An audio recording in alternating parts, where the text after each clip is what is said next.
South ఇండియాలోనే biggest sorry store మన Varahi silks మన విజయవాడ ఎంజీ రోడ్ లో ప్రారంభం.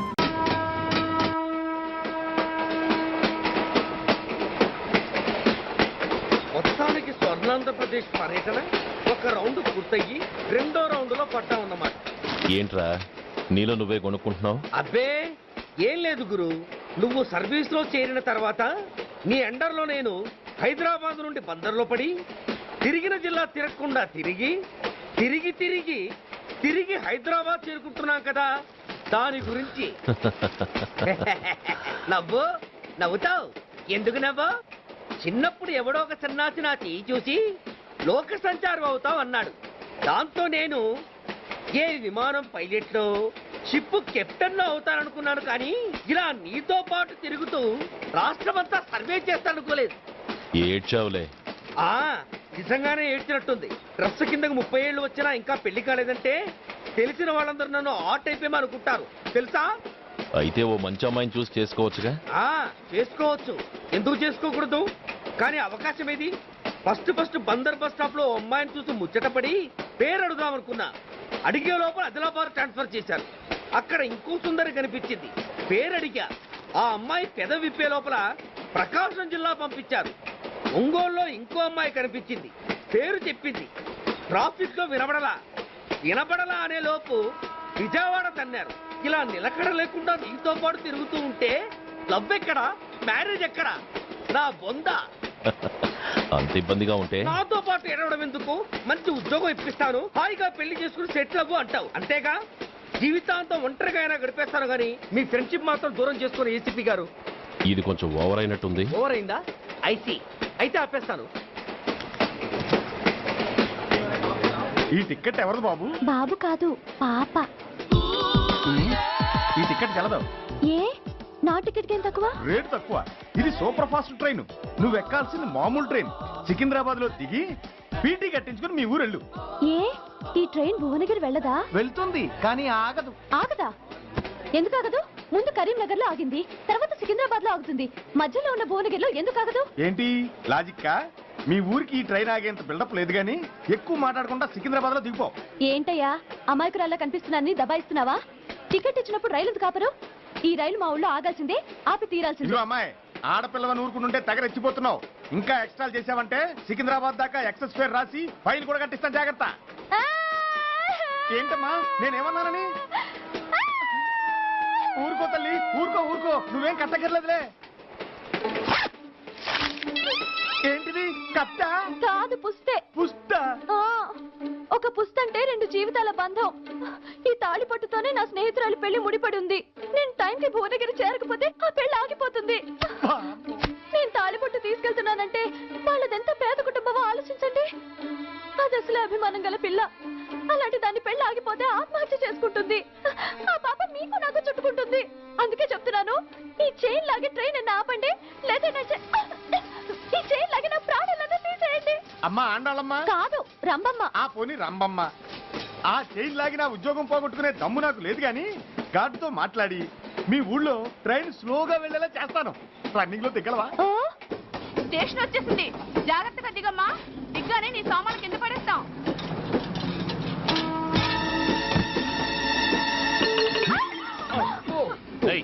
అసలు నీకు బుద్ధుందా? రన్నింగ్ లో ట్రైన్ ఎక్కుతున్నావు, పొరపాటున స్లిప్ అయితే? అబ్బో ఏంటి గురు, సహాయం చేస్తే సైరన్ అరుస్తుంది. నీకు అసలు బుద్ధుందా? ఇక్కడ బండి ఆగదని తెలిసి ఆ టీసీ గడి కాళ్ళు గడ్డాలు పట్టుకొని బతిలాడి బండి స్లో చేసుకొని దిగితే నేను పడ్డ శ్రమంతా వృధా చేసి నన్ను మళ్ళీ లోపలికి లాగేసి రక్షించినట్టు పోజు కొట్టి పైన లెక్చర్లు ఇస్తావా? కథ అడ్డం తిరిగిందే. ఇదిగో ఈ తాళి పొట్టు నా స్నేహితురాలి పెళ్లి టైంకి అందించడానికి రన్నింగ్ ట్రైన్ నుంచి దిగాను. నన్ను మళ్ళీ ట్రైన్ లోకి లాగేశావు. చూడు, ఈ తాళి ముహూర్తానికి అందకపోయినా, అక్కడ కట్టిన తోరణాలు ఎండిపోయినా, వేసిన అప్పడాలు మెత్తపడిపోయినా, సికింద్రాబాద్ స్టేషన్ లో దిగిన వెంటనే మా బావ కబురు పెట్టి మీ సంగతి తేలుస్తాను, తిరగేసి కొట్టి తిరుపతి చూపిస్తాడు. గురు, మనం హైదరాబాద్ చేరక ముందే ట్రాన్స్ఫర్ చేయించేలా ఉంది. అమ్మా, నీ బావ ఏమైనా రాజకీయ నాయకుడా? కాదు, స్ట్రిక్ట్ పోలీస్ ఆఫీసర్, ఏసీపీ సూర్య. ఏసీపీ సూర్య నీ బావ? ఏ చెవుడా? కాస్త సౌండ్ ప్రాబ్లం, తను వినుంటాడు. ఇంతకీ నీ బావ ఎవరో నీకు తెలుసా తల్లి? దీనికేమైనా మెంటలా? కాస్త ఆట అయిపోయలే. ఏ నువ్వేటైతే నాకేంటి? ఇదిగో పాయింట్కి వచ్చేస్తున్నాను. నువ్వేం చేస్తావో నాకు తెలీదు. ముహూర్తం సరిగా 10:30కి. ఈలోగా ప్లాట్ఫామ్ లో పడిపోయిన నా సామాన్తో సహా నేను భువనగిరి పెళ్లి వారింట్లో ఉండాలి. ఒకవేళ అలా జరగలేదనుకో, చెప్పానుగా మా సూర్యంబాబు గురించి, ఆ తర్వాత మీ ఇష్టం.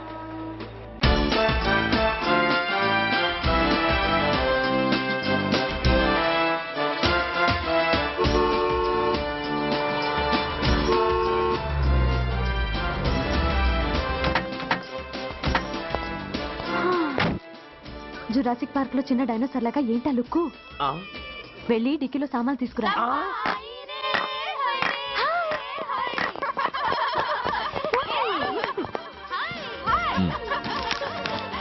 పర్వాలేదు, ఉంచుకో. టిక్కితి. ఏంటి ఇంత ఆలస్యంగా వచ్చావు? సారీనే. అది సరిగాని అతను ఎవరే? వీడా, వాడ అసిస్టెంట్. మరి అతను వాడా, మన బాడీ గార్డ్. అవును, పెళ్లి కూతురేది? లోపల మేకప్ అవుతుంది. నీ మీద చాలా కోపంగా ఉంది. కనీసం 2 రోజుల ముందైనా వస్తామని ఎక్స్పెక్ట్ చేసింది. దాని కోపం పోగొట్టడానికి నా దగ్గర ఓ మంత్రం ఉందిలే. ఈ ప్రెజెంటేషన్ చూడగానే అది ఐస్ అయిపోతుంది.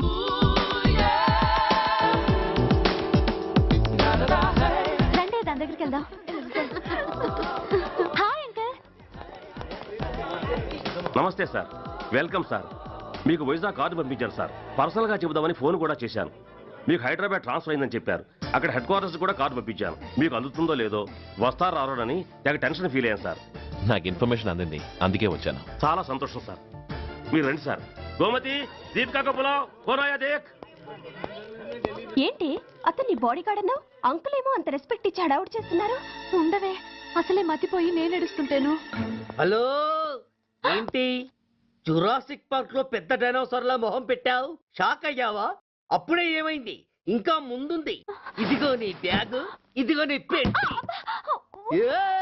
నీకెప్పుడూ చెప్తుండేవాడిని, మా పోలీసులో హీరో, మా డిపార్ట్మెంట్ కి గర్వకారణమని. అంటే ఏసీపీ సూర్య. అవునమ్మా. Nice meeting sir. I'm so thrilled sir. మా భార్య సార్. నమస్తే జీ. నమస్తే. మా అల్లుడు sir. Glad to meet you sir. వాళ్ళ father sir, ACP Suryan sir. Hello sir. ఏవే రమ్మా, ఇలా రావే. ఏ నిన్నే పిలుస్తుందే. నోరు ముయండి. Hello, calling. Go go.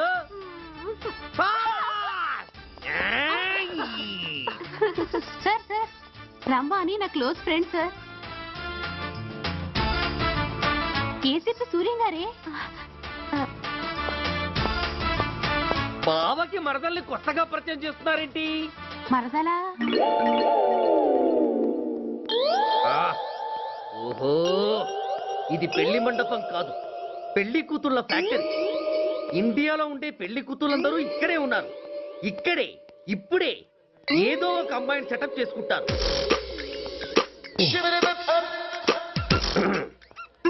ఆ, లేత క్యాబేజీ లాంటి కాలేజీ పిల్ల నన్ను చూసి నవ్విందంటే ఇక ప్రొసీడ్ అవ్వడమే.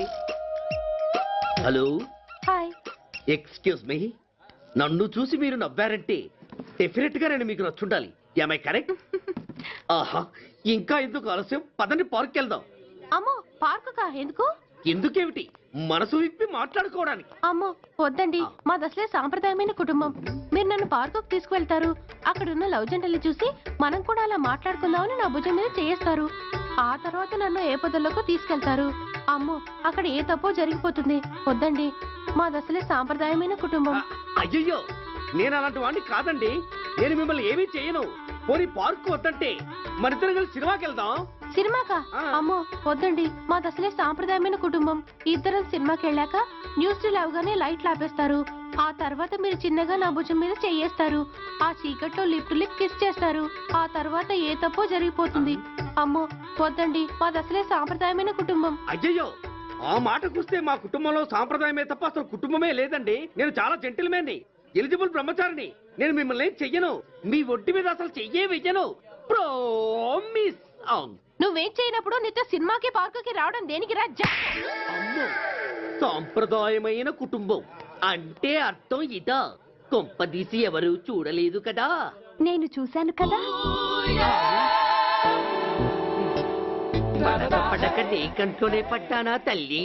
నేనెవరికి చెప్పను గాని నాకు ఇన్ఫర్మేషన్ ఇస్తావా? ఏమిటది? పెళ్ళైందా? నాకా? ఛీ, నీకు కాదు, ఆయనకి. ఆయనక? ఓహో, మా గురుడికా? అవును. అయ్యింది. 13 ఏళ్ల కొడుకు, 10 ఏళ్ల కూతురు నిజమా? ఉండుండేవారు. మనం చెప్పినప్పుడు వారు పెళ్లి చేసుకుని ఉంటే. అబ్బా! ఎందుకు కొట్టావు? ఆయనకి పెళ్ళైందని చెప్పి అనవసరంగా నన్ను టెన్షన్ పెట్టినందుకు. ఆయనకి పెళ్ళైతే నీకెందుకమ్మా టెన్షను? అందుకు.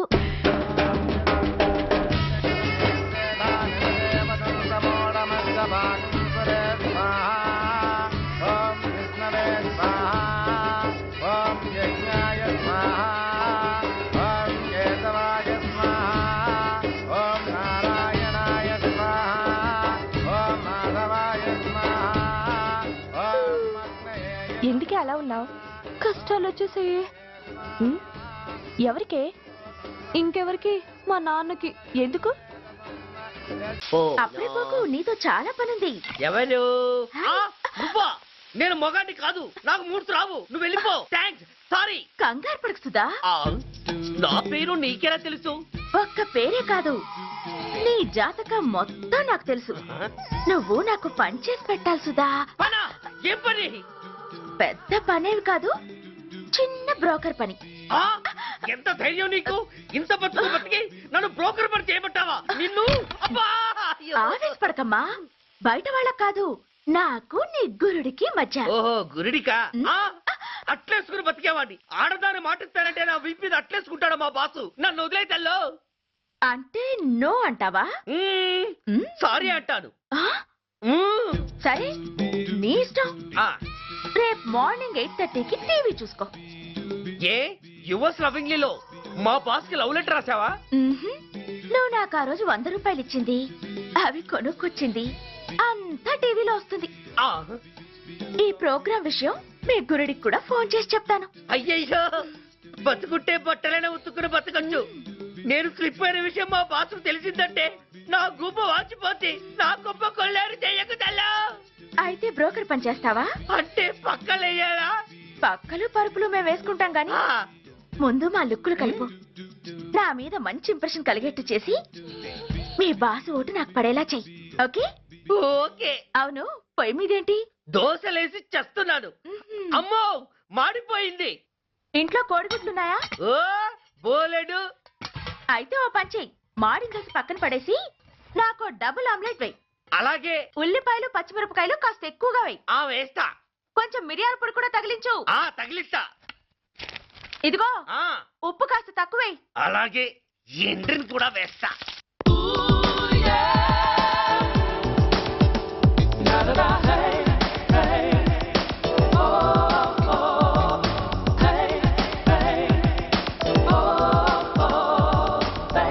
సుధా, తుఫాను వెలిసిందనుకుంటే భూకంపం వచ్చేస్తుంది.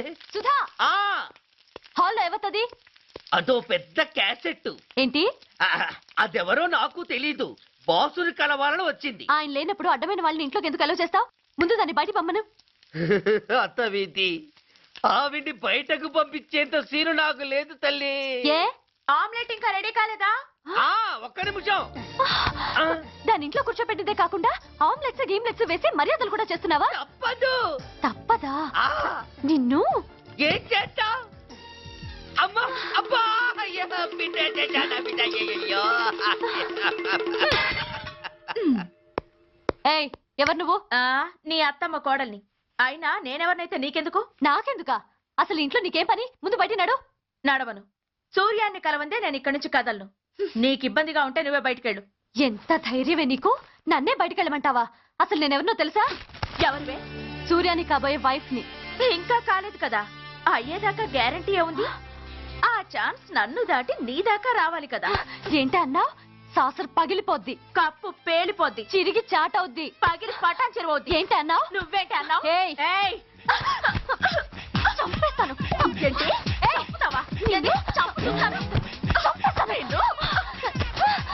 అమ్మో, కప్పు సాసరు కలబడిపోయాయి. వీళ్ళే కనుక బాసుని కట్టుకుంటే ఆయన టీ కప్పులో తుఫానే. అవసరమైనప్పుడు కబురు పెడతాను, మీరు తప్పకుండా రావాలి. షూర్.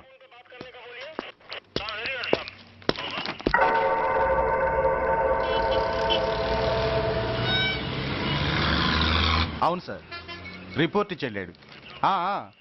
అడ్రస్ తెలుసు సార్. మిలిటరీలో పనిచేస్తాడట. లీవ్ మీద ఇంటికి వచ్చాడు.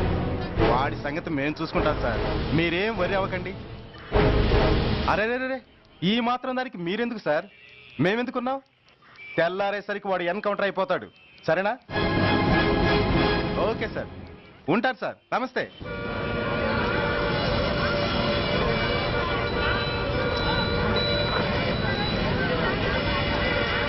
నాన్న, మనం ఈ ఊరొదిలి ఎందుకు వెళ్ళిపోతున్నాం? ఈ ఊళ్ళో కొందరు చెడ్డోళ్ళు ఉన్నారు బాబు. ఎవరు వాళ్ళు?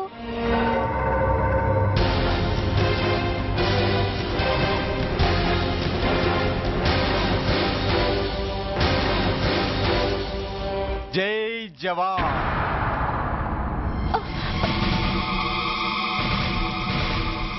కోర్టుకొచ్చి సాక్ష్యం చెబుతాన్న మిలిటరీ ఆయన చెప్పా పెట్టకుండా ఊరొదిలి పారిపోతున్నారే. రేయ్, నేను సైనికుణ్ణిరా. వెన్ను చూపించి పారిపోవడం నాకు అలవాట్లేదు. కాకి బట్టలు తొడుక్కొని అలాంటి లుచ్చాల దగ్గర పాకి పని చేసే ఇలాంటి వాళ్ళ పని పెట్టడానికి మళ్ళీ తప్పకుండా తిరిగి వస్తాను రా. అంత లేదమ్మా, అసలు నువ్వు ఇక్కడి నుంచి వెళితే కదా తిరిగి రావటానికి. తమ్ముడు ఆపండి రా. చా రండిరా.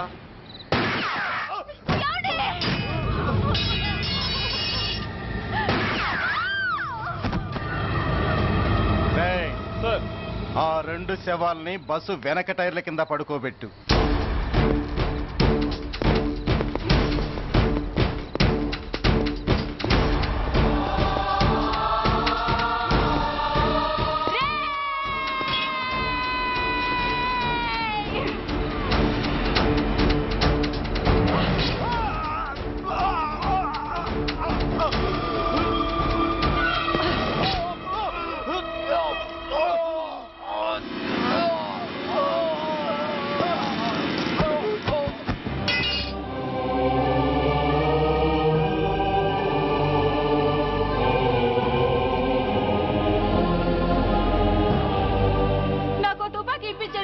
ఇక్కడున్న పోలీసులందరినీ చంపేస్తారు సార్. వాళ్ళు మంచి వాళ్ళు కాదు sir.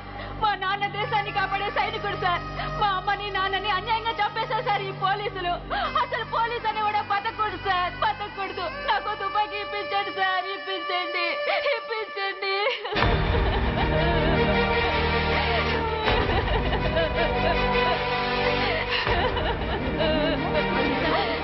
Order, order. The judgment is reserved. Court is adjourned. ఏ తలబట్టేసిందా? మీరా? ఏమో బాగున్నారా? బాగున్నానన్నయ్య. రండి కూర్చోండి. ఏరా, బోర్డర్లో ఉండాల్సిన వాడి కోర్టులో పరిశీలన అయ్యావు. ఎంతసేపు అయింది వచ్చి? ఈ కేసు హియరింగ్ స్టార్ట్ అయ్యేసరికి వచ్చామన్నయ్య. ఇంతకీ ఆ అబ్బాయికి ఏం శిక్ష పడొచ్చు? ఏముందమ్మా, మైనర్ కాబట్టి కొన్నాళ్ళ పాటు రీఫార్మ్ స్కూల్ పంపించాల్సి ఉంటుంది. ఆ శిక్ష వేసేసి చేతులు దులిపేసుకుంటారు, అంతేగా? నేరం చేసిన వాడికి శిక్ష వేయటం చేతులు దులుపుకోవడం ఎలా అవుతుందిరా? వాడు చేసింది తప్పు కాదని నీ అంతరాత్మకు తెలియదా? మన దృష్టిలో తప్పు కాకపోయినా చట్టం దృష్టిలో అది నేరం. దానికి శిక్ష వేయక తప్పదు. అసలు శిక్ష అనేది ఎందుకురా? మనిషిలో పరివర్తన తేవటానికి. మీరు వేసే శిక్ష వాడిని తప్పు తెలుసుకొనివ్వదు, తప్పుదారిలోకి మళ్ళిస్తుంది. ఏంటో నువ్వనేది? ఆ పసి మనసులో ఎంత ఆవేదన ఆవేశం ఉన్నాయో చూసావు కదా. శిక్షాకాలంలో అవి వాడితో పాటే పెరుగుతాయి తప్ప తరగవు. సమాజం మీద కక్షతో, వ్యవస్థ మీద హేట్రెడ్తో ఓ రెబల్గా సొసైటీలోకి వస్తాడు. దగ్గరకు తీసుకుని ఆదరించేవాళ్ళు లేక మరో క్రిమినల్గా తయారవుతాడు. ఇంతకీ నువ్వు అనేది ఏమిట్రా? మా కన్న కొడుకు ఎలాగూ పోయాడు, వాణ్ణి మేం పెంచుకుంటాం. Yes, we want to adopt him. I appreciate your humanity, Major Bhargav. But చట్టానికి విచారణ చేయటంలోనూ శిక్ష విధించటంలోనే కాదు, ఆ శిక్షను అమలు చేయటంలో కూడా కొన్ని పరిమితులు ఉంటాయి. శిక్షాకాలం పూర్తి కాకుండా అతన్ని మీకు హ్యాండ్ ఓవర్ చేయటం కష్టం అవుతుంది. ఇంతకీ ఆ కుర్రాడి మీద మీకు ఎందుకంత ఇంట్రెస్ట్? అతను ఓ సిన్సియర్ మిలిటరీ మ్యాన్ కొడుకు సార్. అంటే ఆ చనిపోయిన అతను? He was my subordinate sir. Oh, I see. Okay, I will do one thing. ప్రస్తుతానికి ప్రొసీజర్ ప్రకారం అతన్ని రిఫార్మ్ స్కూల్కి పంపిద్దాం. ఈలోగా గవర్నమెంట్కి, లా అండ్ ఆర్డర్ డిపార్ట్మెంట్కి స్పెషల్ పర్మిషన్ కోసం అప్లై చేసి వాళ్ళని ఒప్పిస్తాను. ఆ తర్వాత అతన్ని మీరు తీసుకెళ్ళవచ్చు. Thank you very much. వస్తాం సార్. మంచి మేజర్ గారు, ఆ కుర్రాడిని మీరు ఏం చేద్దాం అనుకుంటున్నారు? ఏ డిపార్ట్మెంట్ అయితే అధికార దుర్వినియోగం చేసి ఓ నేరస్తుని తయారు చేసిందో అదే డిపార్ట్మెంట్లో చేరుస్తాను. I will make him an honest police officer. నిన్నేరా ఏంటి అలా చూస్తున్నావు?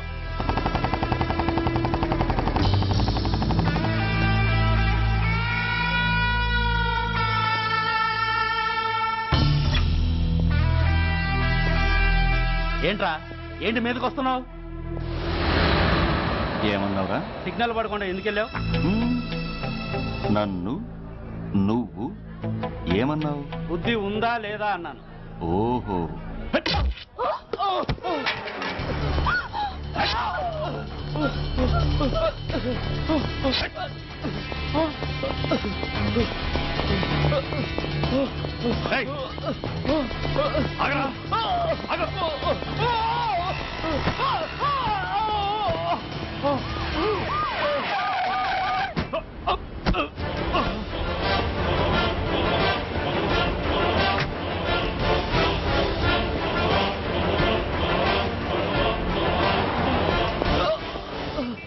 అతని హాస్పిటల్కి తీసుకెళ్ళండి.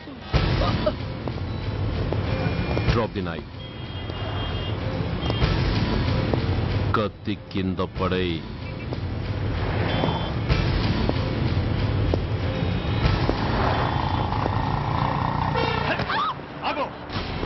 ముందుకొస్తే దీన్ని చంపేస్తా. చంపే. చంపితే ఏమవుతుంది? నిన్ను చంపడం నాకు ఇంకా తేలిక. కమాన్, చంపే. ఆలోచిస్తావే కిల్లర్.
విలువలేని యూనిఫామ్స్ ఒంటి మీద ఉంటే ఊపిరాడడం లేదని తీసేశాం సార్.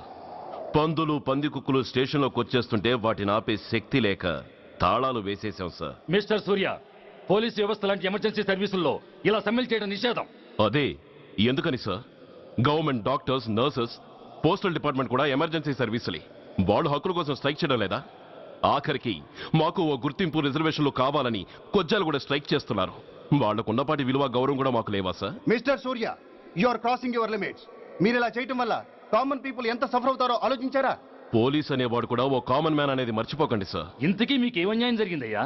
సార్, ఒక ట్రాఫిక్ కానిస్టేబుల్ తన డ్యూటీని సక్రమంగా చేసినందుకు ఒక లుచ్చా విధవ కత్తితో పొడిచి చంపబోయాడు.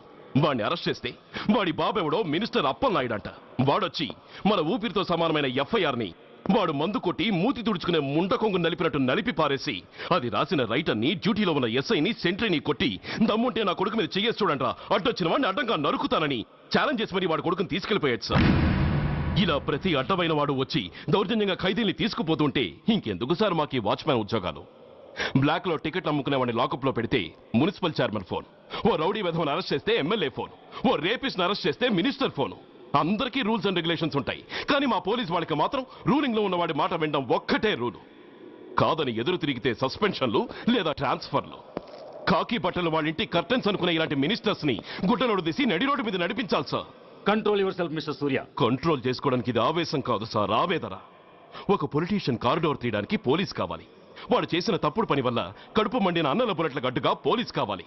ఆఖరికి వాళ్ళ పెళ్లాల బ్యూటీ పార్లర్కి వెళుతుంటే తోడుగా పోలీస్ కావాలి. ఇలాగే కంటిన్యూ అయితే పోలీస్ అనేవాడు పొలిటీషియన్స్ పెంచుకునే వింత జంతువు అనుకుంటారు సార్ ప్రజలు.